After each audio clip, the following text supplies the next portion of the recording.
Japan has a rich cultural history. Though this makes for great food, beautiful dress and fascinating festivals, we cannot forget the Japanese tradition of kaidan, or the telling of ghost stories. Japanese ghost stories are often told in the middle of August to chill the blood during the hot season. Much like English countries, Japan has developed what are called urban legends. Since the dawn of the 20th century, urban legends are a form of modern folklore that may or may not be believed by the teller. The following is a list of the 10 most frightening Japanese urban legends that I could find. Number 10. Tori no Hanoko-san, Hanoko of the toilet. This legend is a lot like the Western version of Bloody Mary. Also, if you are interested in Japanese urban myths, then you have likely discovered that many tales of terror or benign even happen in the girls' bathroom. Hanoko is said to be the ghost of a schoolgirl who haunts the third stall in the girls' bathroom in order to summon Hanoko. In order to summon Hanoko, you have to enter the girls' bathroom, stand at the third stall, and then knock 3 times. After that, you must call out, "Are you there, Hanoko-san?"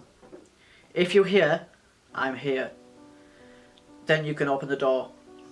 If done correctly, you will open the door to find a schoolgirl in a red skirt. There are other versions of this story depending on which prefecture that the story originates. Some stories claim that you will not see Hanoko in full, but rather catch a glimpse of her pale, sometimes bloody hand over the stall. There is even a version that claims if you open the door you will find a 3-headed lizard that impersonates the voice of little girls. Overall, this is the least frightening urban legend on my list. Number 9. Akamanto, the red cloak. Japan has a lot of creepy bathroom stories, and Akamanto is no exception.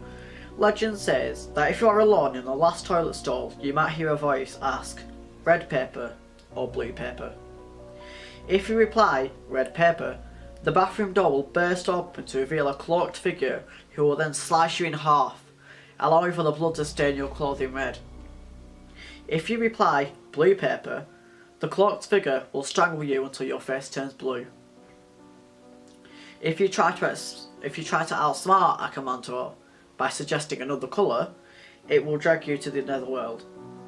The only correct answer is no paper, in which case Akamanto will leave you alone.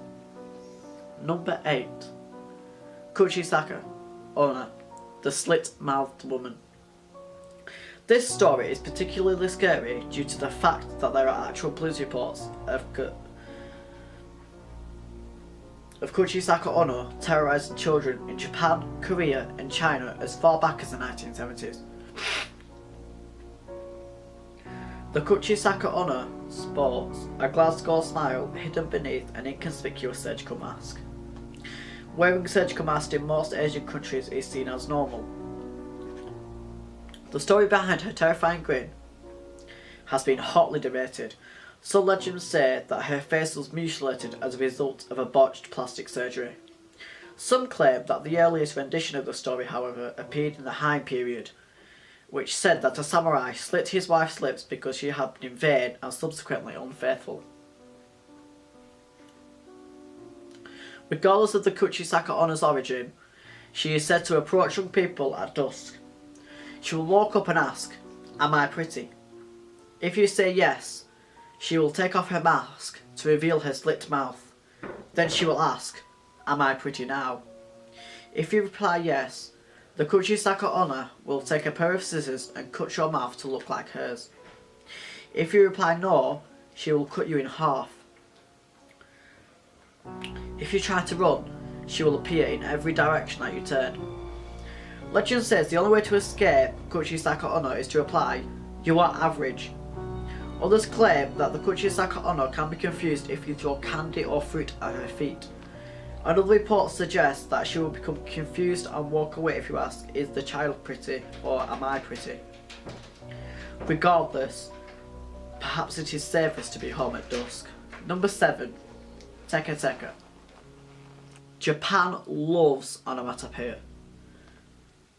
Many stories and labels are named by the sounds that they make. For the reason, Teka Teka should scare you. Can you guess why her name is Teka Teka? Teka Teka is named after the sound that long fingernails make as they walk on the ground. The story begins with a girl who somehow ends up sprawled across the train tracks. There are many versions as to why she ends up on the tracks. Sometimes she falls asleep on the tracks. Other times she is pushed. Regardless, she eventually meets her end on the train tracks. The train is said to have rolled over her body and cut her in half. It is believed that the girl came back from the dead as a vengeful ghost on Oro. Teka Teka is known to appear normal at first, with her assumed legs hidden behind a wall or table. But then the unsuspecting victim gets too close to realise that she has no legs. She is then said to attack people with a scathe and cut them in half. In an alternate version, she stocks bathroom stalls. Yes, Japan has a lot of bathroom myths and legends. If you're in the stall and you hear, "Where are my legs?" you want to answer at the Meishin Railway. Otherwise, she will cut you in half.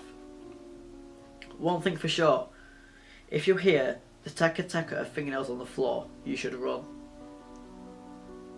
Number 6. Kunakun, the Mandarin. On the internet, English-speaking users have created myths through creepypastas. Other countries have as well. The most popular Japanese creepypasta is the Kune Kune. Starting around 2003, people began to report strange sights in rice fields and gardens. People reported humanoid wisps of white, seemingly fabric-like appendages wiggling in the distance. On rare occasions, people have seen Kune over the open sea. It often appears to be blowing in the wind, even if there is no wind. The scary part is, if you see the Kune, you should turn around. Do not go near it and definitely do not touch it. It is said that if a person tries to get too close to the Kune, they will go insane. Worse, if they touch it, they will die on the spot. The best solution is to ignore the Kune because it will then ignore you back. The problem is, how can you ignore such a thing? Number 5, Gozu, or the cow's head. This legend is uncomfortable because you never actually learn the story. How? Well, you see, the story is called The Cow's Head, but nobody actually knows the story because all those who know the story eventually die of fright. It's said that some fragments of the story still exist, but the full story is too terrifying to try to piece together. Allegedly, there was a school teacher who came into possession of the original story. One day, he and his class were travelling by bus for a school trip to pass the time. The teacher decided to tell the story of the cow's head. He began the story like any Japanese folktale. At first, the students were interested, but they soon grew uncomfortable with the subject matter. As the teacher neared the climax of the story, some students cried out in protest. They screamed for him to stop, but he seemed to be in a trance-like state as he progressed through the story. As the children held their ears and could not help, the teacher's eyes glazed over as he concluded the tale of the cow's head.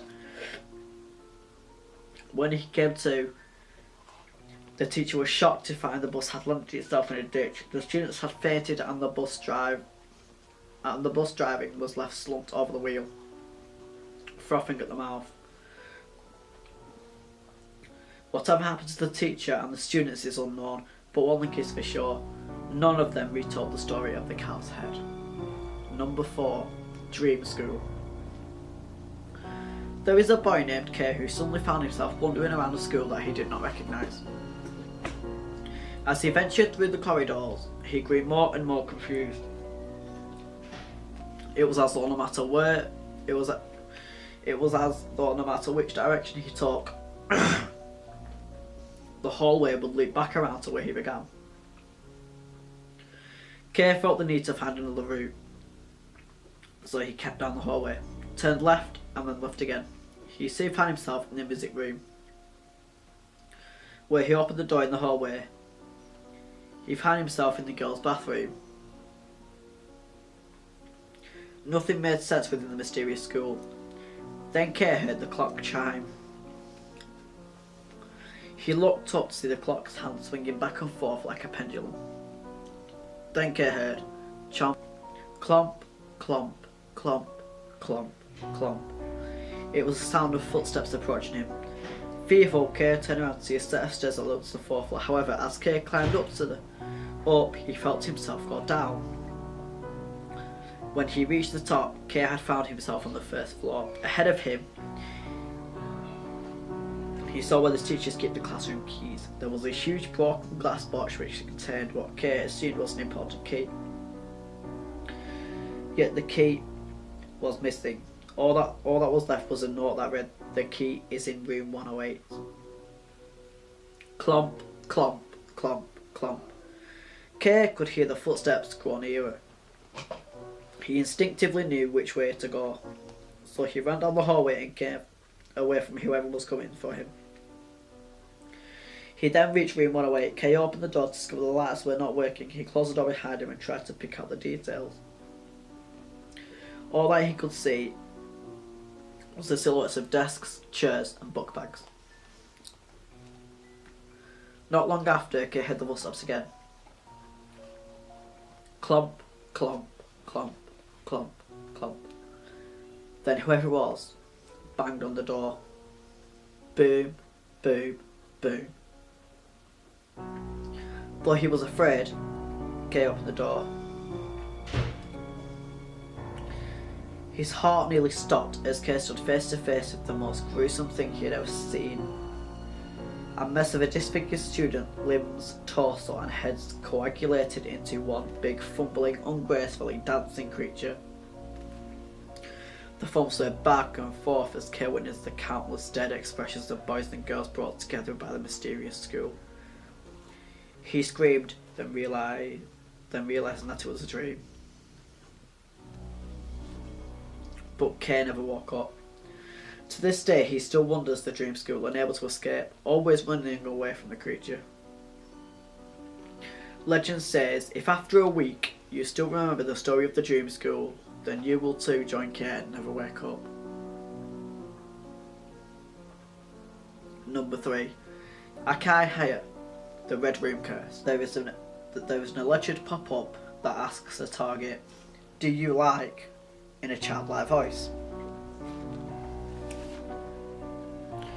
If the target closes the pop-up, it will pop up again, asking again, "Do you like?" in a more distorted voice. If the user continues to close the pop-ups, it will eventually change the question to, "Do you like red?"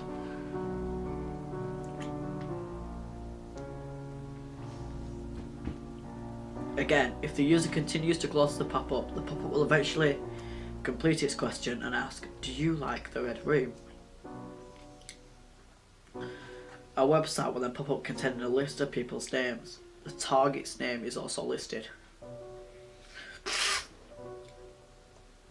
Suddenly, the target will feel a presence behind them. When the target is discovered, it will seem as though they have committed suicide after having painted the room in which they were found red with their own blood. Yes, it's pretty scary, but take solace in the fact that it's just an internet legend. However, real life can be stranger than fiction. A particular flash animation was a favourite of the killer of the infamous sizeball slashing. The sizeball slashing is especially horrific due to the fact that the killer was a 12-year-old junior high school classmate of the victim. Number 2. Tomino no Chikoku, Tommy Knows Hell. Tommy Knows Hell is a poem written by Yamamoto Inohiko in 1919. Though it is unclear how the poem gained notoriety for being cursed, it is said that if you read the poem out loud, bad things will happen to you. Most recently, it is said that reading the poem out loud will ensure certain death. It is safe to read it in your head, however, but who knows for sure. Number 1. The Girl from the Gap. This story is number 1 on my list because it taps into our collective fear of small cracks, tiny spaces and tight crawl places. The Girl from the Gap can be spotted within any of the aforementioned locations. This is because the girl in the gap is the ghost that haunts every possible nook and cranny wherein she can hide. Legend says that if you make direct eye contact with the girl in the gap, she will ask you, want to play hide and seek? Remember not to dangle any limbs between your floor and your bed.